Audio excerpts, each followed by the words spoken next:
കൂട്ടുകാരെ, നിങ്ങൾക്ക് നോമ്പ് കലണ്ടർ കിട്ടിയോ? നോമ്പ് കലണ്ടർ എന്താണ് എന്നല്ലേ?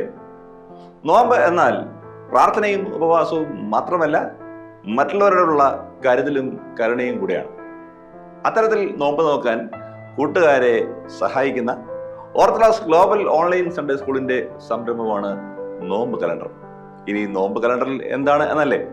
നോമ്പിലെ ഓരോ ദിവസവും ആകർഷകമായി, ആസ്വാദ്യകരമായി കൂട്ടുകാർ ഏറ്റവും ഇഷ്ടപ്പെടുന്ന രീതിയിലുള്ള ക്രമീകരണമാണ് കലണ്ടറിലുള്ളത്. അങ്ങനെ പറഞ്ഞാൽ എന്താണ് അല്ലേ? ഉദാഹരണത്തിന്, ഇന്ന് നോമ്പിന്റെ 8-ാം ദിവസമാണ്, അല്ലെങ്കിൽ 10-ാം ദിവസമാണ് എന്നിരിക്കട്ടെ. ആ ദിവസം നമ്മുടെ കലണ്ടറിലേക്ക് നോക്കാം. 8-ാം ദിവസം നോക്കിയേ, help prepare breakfast for the family.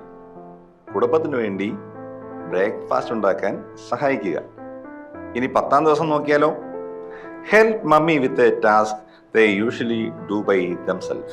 20-ാമത്തെ ദിവസം നോക്കിയാലോ, take the time to encourage a friend who may need support. 27-ാം ദിവസം കൂടെ നോക്കിയേ, say thank you to someone who helps you even for small things. നോമ്പ് കലണ്ടർ ഈ നോമ്പ് ആസ്വദിച്ച് നോക്കാനായി കൊച്ചു കൂട്ടുകാർക്കുള്ള ഒരു ടൂളാണ്. എല്ലാ കൂട്ടുകാരും ഈ കലണ്ടർ ഡൗൺലോഡ് ചെയ്ത് അവരുടെ മുറികളിൽ പ്രാർത്ഥനാ ടേബിളിന് മുമ്പിലായി ഒട്ടിച്ചു വെക്കുക. എല്ലാ ദിവസവും നോമ്പിന്റെ ആക്ടിവിറ്റി ചെയ്യാൻ ശ്രമിക്കുക.